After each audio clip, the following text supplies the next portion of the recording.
New body cam video shows the moments sheriff's deputies in Florida arrested the man accused of attempting to assassinate former President Donald Trump on Sunday.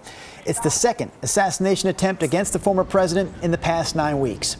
Thanks for joining us for today's News at Noon. I'm Drew Carney. And I'm China Green. 58-year-old Ryan Routh was taken into custody along I-95 Sunday afternoon north of the Trump International Golf Course in West Palm Beach. Authorities say a Secret Service agent spotted a rifle in the bushes near where the former president was golfing.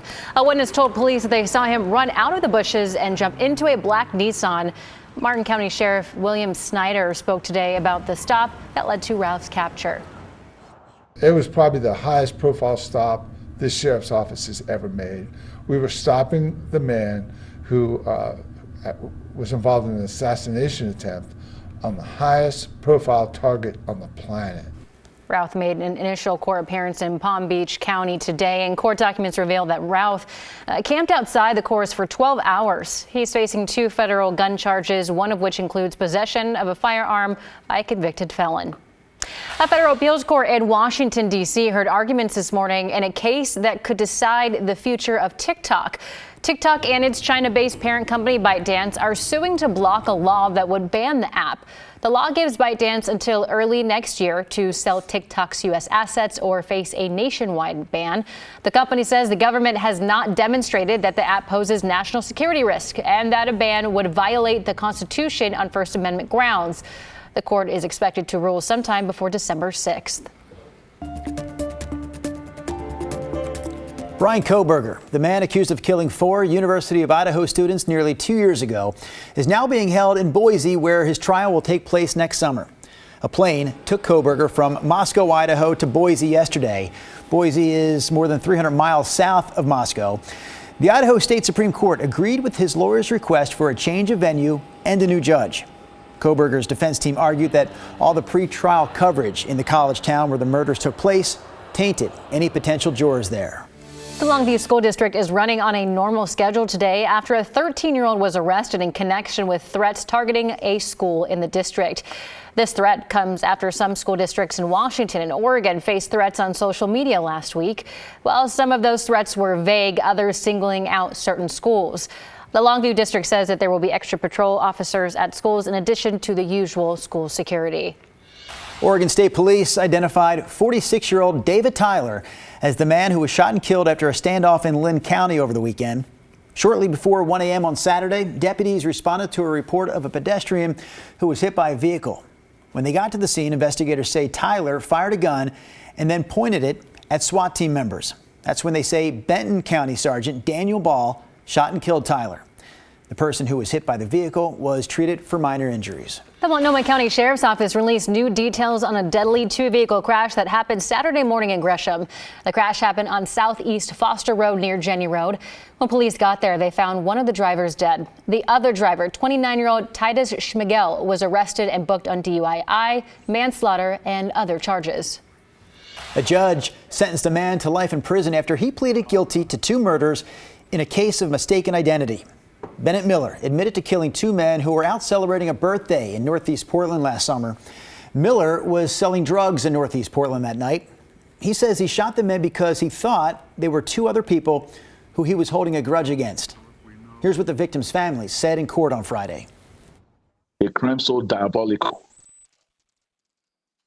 It makes absolutely no sense. It's a nightmare that we are still trying to dig ourselves out of, trying to understand. Fortress was a brilliant light. He was insanely smart. He worked as a caregiver. As part of his plea deal, Miller will have a chance at parole after 32 years in prison. It's now day 4 of the Boeing machinist strike that caused more than 30,000 Boeing workers to walk off the job on Friday. And now Boeing says it's implementing a hiring freeze in an effort to conserve cash during the strike. Union members say they want a 40% pay increase over the next 4 years.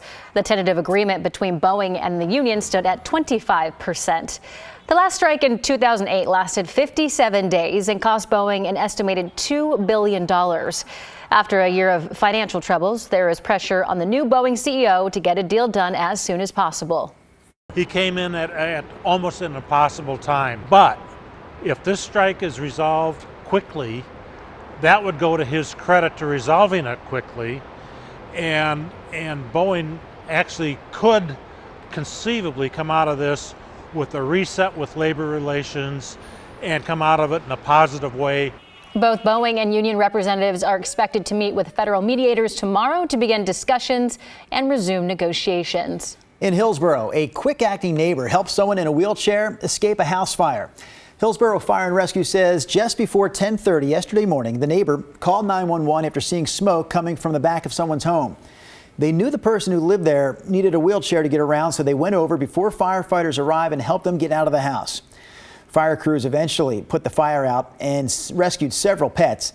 The cause of that fire remains under investigation. A local nonprofit is asking for the community's support after a fire damaged their building. Free Geek near Ladd's Addition says the fire started outside the receiving and recycling area around 2 in the morning on Saturday. While no one was hurt, their donation center was damaged. Free Geek says that they're closing until repairs can be made.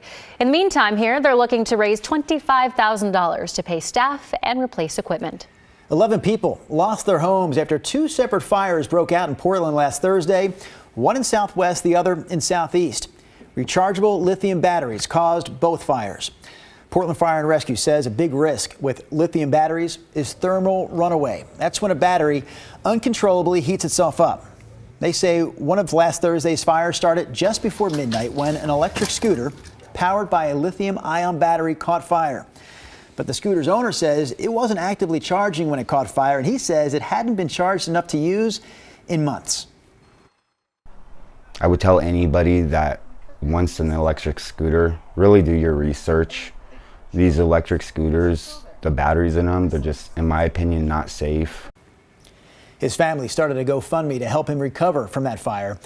You can find a link to the fundraiser at KGW.com. It's time to take a look at weather with Rod Hill. It's been a pretty nice day today. Is it going to be a rain-free afternoon and evening? Oh, we're just going to continue to be nice today. Love it. All right, give me something else. That was too easy. Rodney, who's going to win tonight's Monday Night Football game between the Eagles and the Falcons? Oh, I'm going to go with the Eagles, Drew. I know right. you agree Fly with Eagle that. All right, next question for Rod. What do you got? 20 questions with Rod Hill. Here's our weather maker we're tracking for tomorrow, and coming up in my complete weather forecast in 5-6 minutes or so, we'll break down the timing of that, but still absolutely looks like likely rain is coming tomorrow. And we are getting showers moving out of Nevada into parts of eastern and southern Oregon at the noon hour today, but so far nothing stormy, and you can see cloudiness mainly from the other side, the east side of the Cascades over into Idaho. But here on the west side, we are enjoying a beautiful day. There's a low cloud bank, but it's parked offshore, which means clear skies up over Lincoln City from the Chinook Winds Casino Resort camera. Look at that, 70 degrees, really nice. We have mainly clear skies, just a few clouds up in Kelso right now. That's Three Rivers Golf Course. Looks like a lot of golfers out enjoying a beautiful day, and why not? Mainly clear over downtown. Our lunchtime temperature is at 67 degrees. We should easily be up to 77.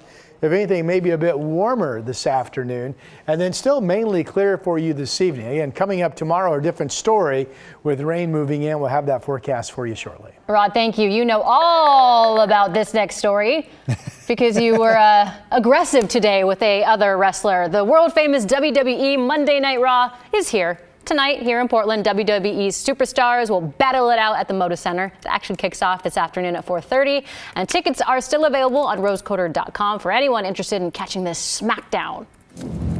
And it was a big weekend for the rivalry games here in the Pacific Northwest, starting with the Ducks and the Beavers playing as non-conference opponents for the first time in more than 60 years. Oregon put up a strong offense and was able to shut out Oregon State in the second half for a dominant 49-14 win. Now the Ducks get a week off before they take on UCLA.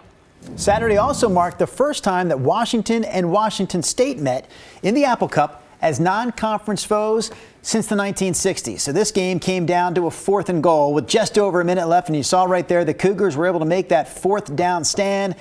That sealed their 24-19 victory over the Huskies, and the crowd, as they say, went wild.